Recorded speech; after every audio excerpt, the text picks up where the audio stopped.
Brian Wilson, Mary Catherine Ham, Brian Neiman, today's newsmakers, and you, the Morning Majority. 105.9 FM. AM 630. WMAL.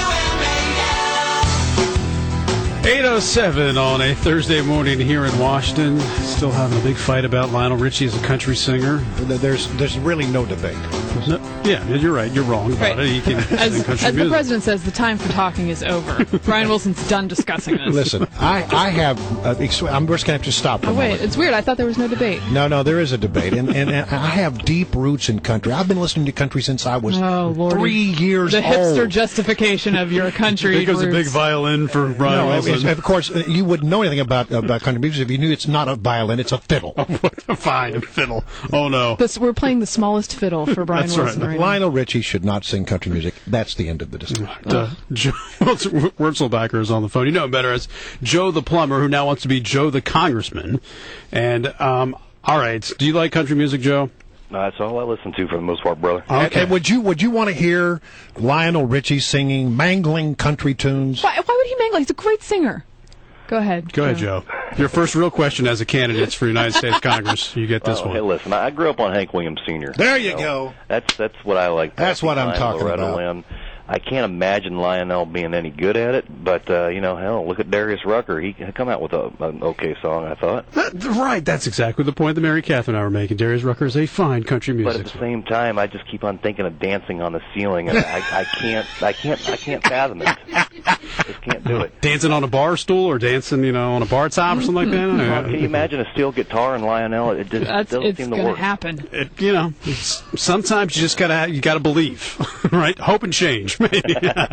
All right, so why do you want to run for Congress? I mean, after all that you went through the last couple of years, why do you want to torture yourself and I love punishment. put yourself in D.C.?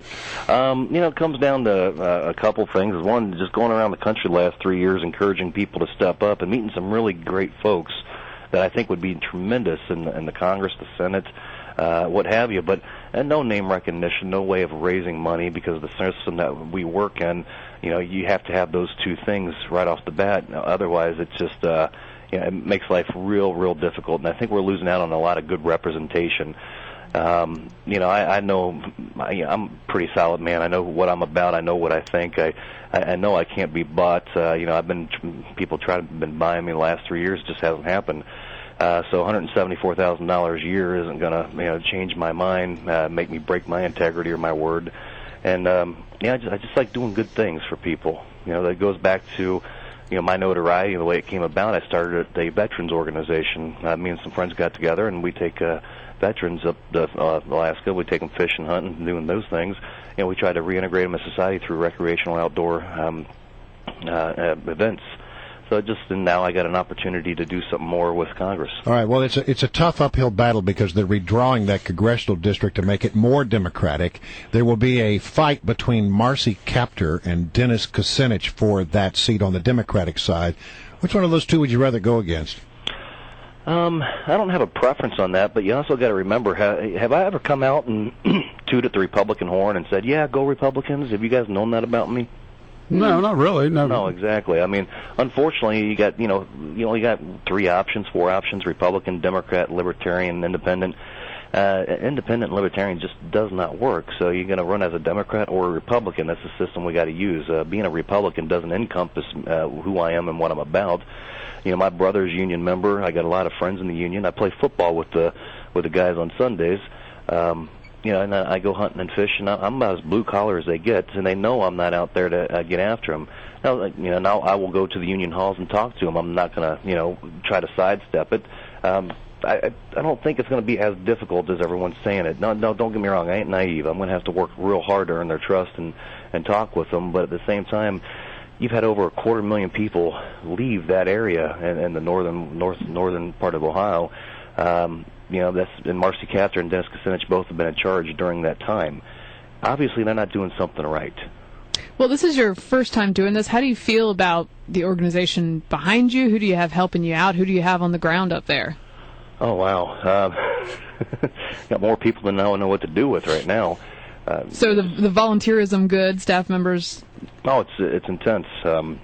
when I made the decision to do it, I made a couple phone calls, and and inside of 2 phone calls, I probably had 50 people saying, "Hey, let me know what you need to do. We'll pass out signs. We'll get literature out there. I'll have you over at my house. We'll talk to some of my neighbors." That part has been tremendous, and we got a great grassroots support system out there. Not to mention nationally, but locally still.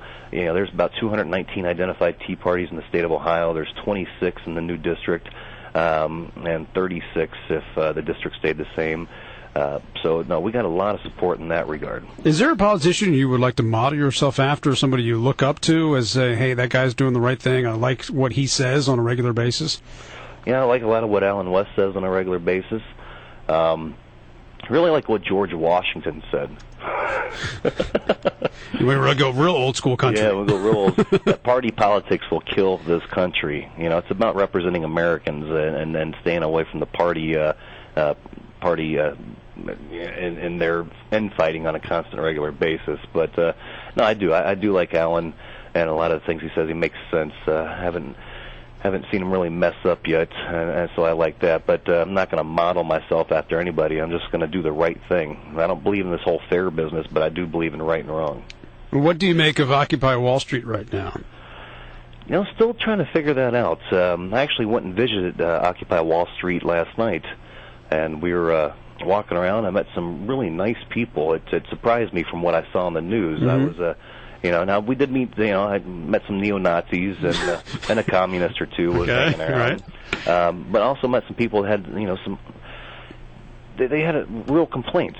I mean, if you think about it, Washington, Obama, Bush, bailed out big corporations and banks, and you can't argue that. And then these people here, they've lost their house or their job in these hard economic times, and they're upset and angry, and they're thinking, well, hold on. Bush and Obama saved all these fat cats, big businesses' butts, and they're still walking away with loans. I mean, you can see the anger there, and you can't argue against it. And then they're sitting there, I lost my house, I lost this, I can't feed my son, But so something's got to be done. I don't know what. I told them they're at the wrong spot, though. Guys up on Wall Street just sitting there and looking down on the park and laughing at them. They need to be in front of the White House. They need to be in front of their congressman. They need to be in front of their senator. That's where they're going to make change. Protesting down on Wall Street, it's not going to do anything. Where was the protest that you actually visited? Right there. On Wall Street? On Wall Street, yeah. Okay. And finally, I guess, what's your main message, and do you believe that from Washington you really can't make a difference? I mean, it seems a lot of people get bogged down here. Well, I don't like that place, so I'm not going to try to. No, can I really make a difference? No, I believe so. Otherwise, I wouldn't try to get into it. My biggest thing is jobs. I'm going to focus more on manufacturing, pushing secondary and occupational schools. That way, we can bring some businesses that want that kind of workforce back to Ohio. Make more competitive tax rates, simple regulatory systems.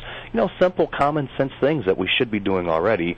That's what I'm going to work towards. But main focus is going to be all about jobs. And then secondly, obviously veterans. I want to make sure our veterans are getting the benefits that were promised. Ohio is not a huge veteran state, compared to like Alaska or California, Texas. But we still have our veterans that aren't getting their benefits. They seem to get screwed over by the government on a regular basis, and so I want to make sure these guys are getting taken care of because I believe they deserve it. So. All right, Joe. Well, thank you very much. Keep us posted. Hey, thanks a lot.